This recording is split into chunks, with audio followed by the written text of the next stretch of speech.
conquérant pacifique. Chapitre 27. Éphèse. Pendant qu'Apollos était à Corinthe, Paul revint à Éphèse, comme il l'avait promis. Il avait fait un rapide séjour à Jérusalem pour se rendre à Antioche, scène de ses premiers travaux missionnaires. De là, il traversa toute l'Asie mineure, parcourut successivement la Galatie et la Phrygie, et visita les églises qu'il avait lui-même fondées, fortifiant la foi des chrétiens. Au temps des apôtres, la partie occidentale de l'Asie mineure était connue comme province romaine.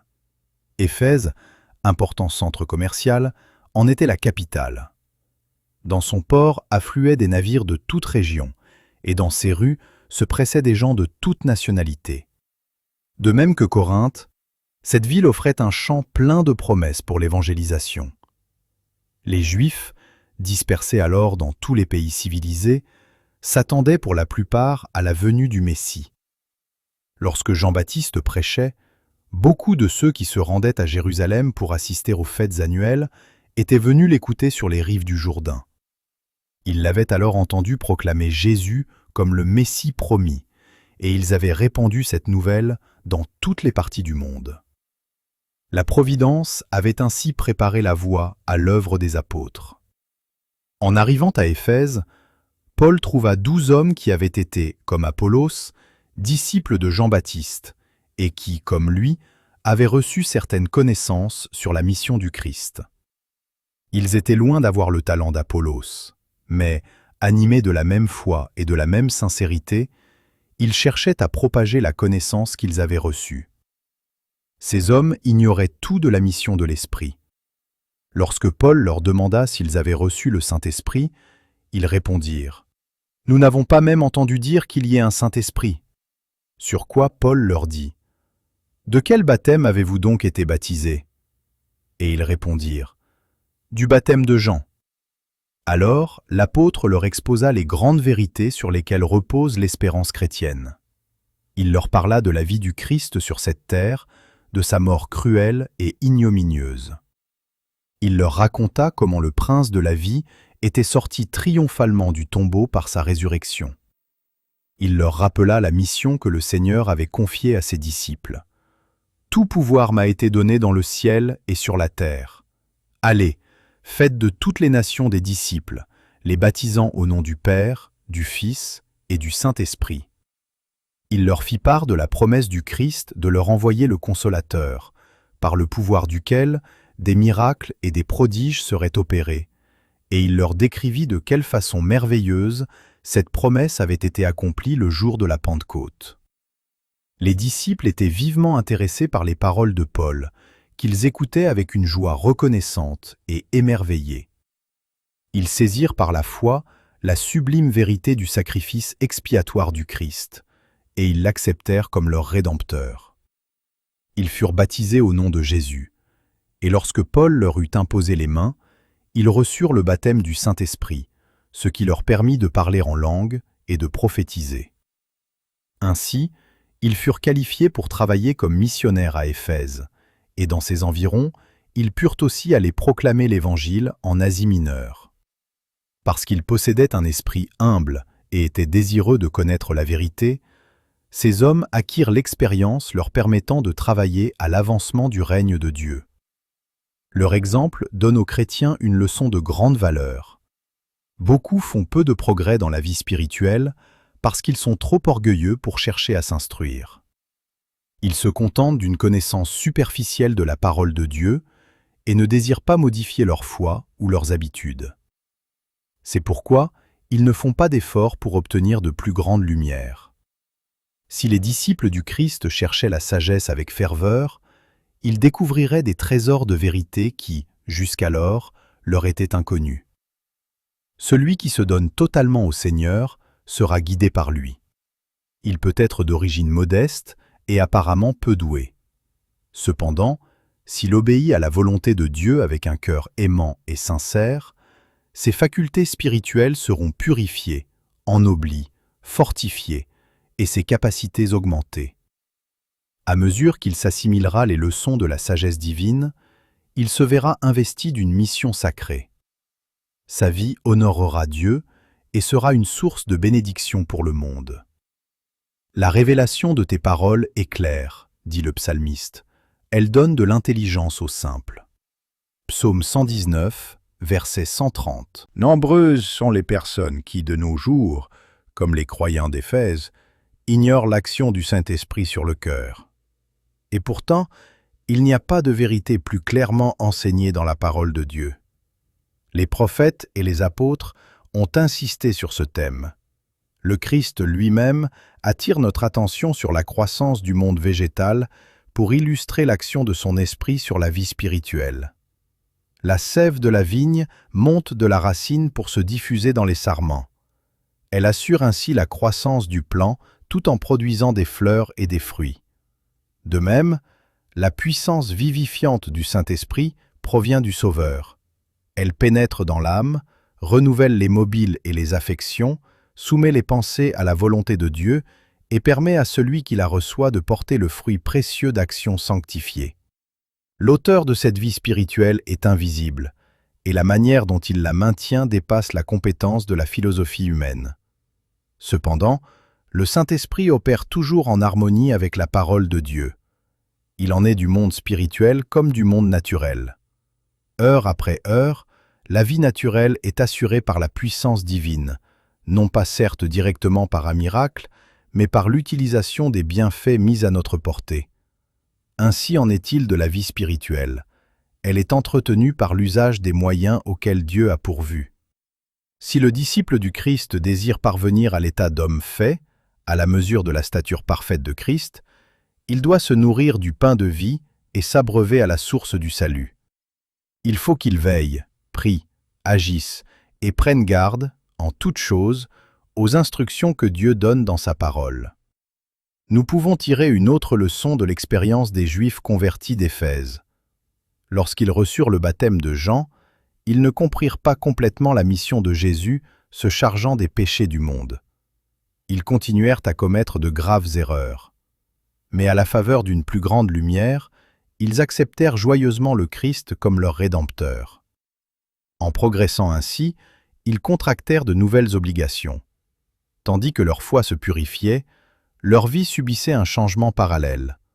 Pour témoigner de cette transformation et confesser leur foi en Christ, ils furent baptisés à nouveau, au nom de Jésus. Selon sa coutume, Paul avait commencé son œuvre à Éphèse en prêchant dans la synagogue des Juifs. 3 mois durant, il poursuivit sa tâche et discourut sur les choses concernant le royaume de Dieu. Il fut d'abord accueilli favorablement, mais comme dans ses autres champs de travail, il ne tarda pas à rencontrer une violente opposition. Quelques-uns restaient endurcis et incrédules, décriant devant la multitude la voix du Seigneur. Puisqu'il persistait à rejeter l'enseignement de l'Évangile, l'apôtre cessa de prêcher dans la synagogue. L'Esprit de Dieu avait opéré par l'intermédiaire de Paul et permis à l'apôtre d'instruire ses compatriotes.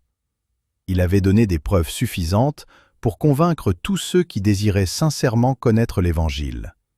Mais beaucoup d'entre eux, se laissant influencer par les préjugés et l'incrédulité, refusèrent de céder aux vérités les plus convaincantes. Paul, craignant que la foi des chrétiens ne fût compromise par des relations suivies avec ses ennemis de la vérité, rompit avec ces derniers et groupa les fidèles qu'il continua à instruire dans l'école de Tyrannus, maître jouissant d'un certain renom. Paul vit qu'une porte grande et d'un accès efficace était ouverte devant lui, bien que ses adversaires fussent nombreux. Éphèse n'était pas seulement la plus belle ville, mais aussi la plus corrompue d'Asie. La superstition et les plaisirs sensuels régnaient sur sa population très dense. À l'ombre de ses temples, les criminels de toute espèce trouvaient un refuge, et les vices les plus dégradants s'y donnaient libre cours. C'était un centre réputé où l'on adorait la déesse Diane. Le renom du magnifique temple de la Diane des Éphésiens s'étendait dans toute l'Asie et presque dans le monde entier. Son incomparable splendeur faisait la gloire, non seulement de la ville, mais de toute la nation. Selon la tradition, l'idole qui se trouvait dans le temple était tombée du ciel. Les caractères symboliques qu'elle portait étaient considérés comme possédant un pouvoir magique. On avait écrit des livres pour expliquer la signification et l'intérêt de ces symboles. Parmi ceux qui s'adonnaient à l'étude de ces livres coûteux, il y avait une foule de magiciens, qui exerçaient une influence puissante sur l'esprit des adorateurs superstitieux de la statue. L'apôtre Paul reçut pendant son séjour à Éphèse des témoignages particuliers de la faveur divine. La puissance d'en haut accompagnait ses efforts, et il guérit de nombreux malades. Dieu faisait des miracles extraordinaires par les mains de Paul, au point qu'on appliquait sur les malades des linges ou des mouchoirs qui avaient touché son corps, et les esprits malins sortaient. Ces manifestations d'un pouvoir surnaturel étaient bien plus éclatantes que toutes celles que l'on avait pu voir à Éphèse. Elles revêtaient un tel caractère que ni l'habileté des charlatans, ni les sortilèges des magiciens ne pouvaient les égaler. Comme ces miracles s'opéraient au nom de Jésus de Nazareth, les gens pouvaient se rendre compte que le Dieu du ciel était plus puissant que les magiciens, adorateurs de la déesse Diane. Ainsi, aux yeux même des idolâtres, le Seigneur exaltait son serviteur bien au-dessus des magiciens les plus puissants et les plus populaires. Mais celui à qui tous les esprits du mal sont soumis et qui a donné autorité sur eux à ses serviteurs, allait humilier et confondre bien davantage encore ceux qui méprisaient et profanaient son saint nom. La magie avait été interdite par la loi mosaïque sous peine de mort. Cependant, de temps en temps, elle avait été secrètement pratiquée par des Juifs apostats. Au moment où Paul se trouvait à Éphèse, il y avait dans la ville quelques exorcistes juifs ambulants qui, voyant les miracles opérés par Paul, essayèrent d'invoquer sur ceux qui avaient des esprits malins le nom du Seigneur Jésus. Ceux qui faisaient cela étaient 7 fils de Séva, juifs, l'un des principaux sacrificateurs. Ils rencontrèrent un homme possédé d'un démon auquel ils dirent « Nous te conjurons par Jésus que Paul prêche !» Mais l'esprit malin leur répondit « Je connais Jésus, et je sais qui est Paul, mais vous, qui êtes-vous » Et l'homme dans lequel était l'esprit malin s'élança sur eux, se rendit maître de tous deux, et les maltraita de telle sorte qu'ils s'enfuirent de cette maison nus et blessés. Ainsi était donnée une preuve manifeste du caractère sacré attaché au nom du Christ et du danger auquel s'exposaient ceux qui invoquaient ce nom sans ajouter foi à la divinité de sa mission. Et la crainte s'empara de tous, et le nom du Seigneur Jésus était glorifié. Les faits, jadis tenus cachés, étaient maintenant mis en lumière. En acceptant le christianisme, certains croyants n'avaient pas entièrement renoncé à leur superstition. Ils continuaient, dans une certaine mesure, à pratiquer la magie. Maintenant, convaincus de leur erreur, plusieurs de ceux qui croyaient venaient confesser et déclarer ce qu'ils avaient fait. Le bon travail qui s'était opéré chez les nouveaux convertis s'étendait jusqu'aux magiciens eux-mêmes. Et un certain nombre de ceux qui avaient exercé les arts magiques, ayant apporté leurs livres, les brûlèrent devant tout le monde. On en estima la valeur à 50 000 pièces d'argent. C'est ainsi que la parole du Seigneur croissait en puissance et en force. En brûlant leurs traités d'occultisme, les Éphésiens prouvaient qu'ils abhorraient désormais ce en quoi ils s'étaient complus. C'est par la pratique de la magie qu'ils avaient particulièrement offensé Dieu et mis leurs âmes en péril. C'est pourquoi ils témoignèrent une telle indignation contre cette science, donnant ainsi une preuve évidente de leur vraie conversion. Ces traités sur la sorcellerie contenaient des règles et des formules permettant de communiquer avec les esprits malins. Il s'agissait d'un code relatif au culte rendu à Satan, contenant des instructions pour solliciter son aide et obtenir de lui certaines indications. Si les disciples avaient conservé ces livres, ils se seraient exposés à la tentation. S'ils les avaient vendus, ils auraient placé la tentation sur le chemin de leurs frères. Ayant renoncé au royaume des ténèbres, pour ruiner son pouvoir, ils n'hésitaient pas à faire tous les sacrifices. Ainsi, la vérité triomphait sur les préjugés et l'amour de l'argent. Cette manifestation de la puissance du Christ fut une grande victoire remportée par le christianisme sur la forteresse de la superstition. L'influence de cet événement eut des répercussions bien plus lointaines que Paul lui-même ne l'avait espéré. D'Éphèse, la nouvelle s'était propagée au loin, et une forte impulsion fut donnée à la cause du Christ. Longtemps après que l'apôtre lui-même eut achevé sa course, ces scènes survivaient dans le souvenir des hommes et contribuaient à gagner des âmes à l'Évangile. Il est faux de prétendre que les superstitions païennes ont disparu avec la civilisation du XXe siècle. La parole de Dieu et le triste témoignage des faits montrent que la sorcellerie est pratiquée de nos jours aussi réellement qu'à l'époque des anciens magiciens. Ce qu'on appelait autrefois magie est, en réalité, ce qui est connu maintenant sous le nom de spiritisme moderne. Satan trouve accès auprès de milliers d'esprits en se présentant sous l'apparence d'amis décédés. Or l'Écriture déclare que les morts ne savent rien. Leurs pensées, leur amour, leur haine ont péri. Ils n'ont pas de communication avec les vivants. Mais, fidèle à sa première ruse, Satan emploie ce procédé pour se rendre maître des âmes. Par la pratique du spiritisme, de nombreuses personnes malades, affligées ou poussées par la curiosité, communiquent avec les esprits malins. Tous ceux qui s'aventurent dans cette pratique se placent sur un terrain dangereux. La parole de vérité nous dit comment Dieu les considère. Jadis, il prononça un jugement sévère contre un roi qui était allé consulter un oracle païen.